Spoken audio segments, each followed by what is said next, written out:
Hey there, welcome to today's lesson on non-attachment. Inspired by the teachings of Buddha. Today we're going to dive into the idea of letting go of our cravings and desires that often lead to suffering. So get ready to expand your understanding and find a path towards more peace and contentment in your life. Now we all experience cravings and desires. It's a natural part of being human. Whether it's that irresistible chocolate cake or the need for validation from others, these cravings and desires can consume us, making it difficult to find true happiness. But Buddha teaches us that by practicing non-attachment, we can break free from this cycle of suffering.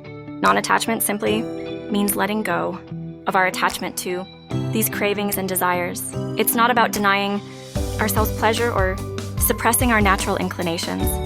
It's about finding a balance and recognizing that our happiness doesn't solely rely on satisfying these wants.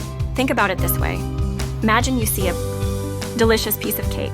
Your mouth starts watering, and you can't resist the temptation. You eat it, and for a few moments, you experience pleasure. But what happens next? That pleasure fades away, and you might even feel guilt or disappointment. That's the suffering Buddha talks about. By practicing non-attachment, we can break free from this pattern. We can still enjoy the cake, but we don't cling to it. We acknowledge the pleasure it brings, but we also understand that it's impermanent. We don't let our happiness depend on something so fleeting.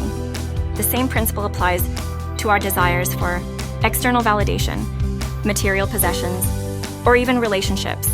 When we attach our happiness to these things, we become trapped in a never-ending cycle of seeking more. We're constantly chasing after the next thing, never fully satisfied. But by practicing non-attachment, we can find freedom from this cycle.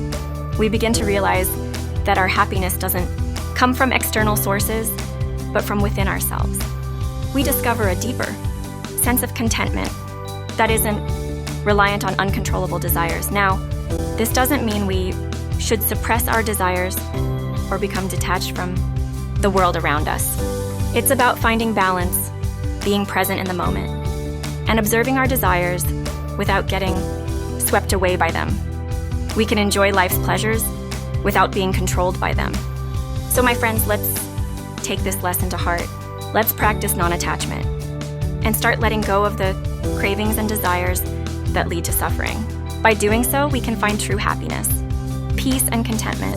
Remember, it's not about denying ourselves, but about finding a healthy balance that allows us to live fully and joyfully.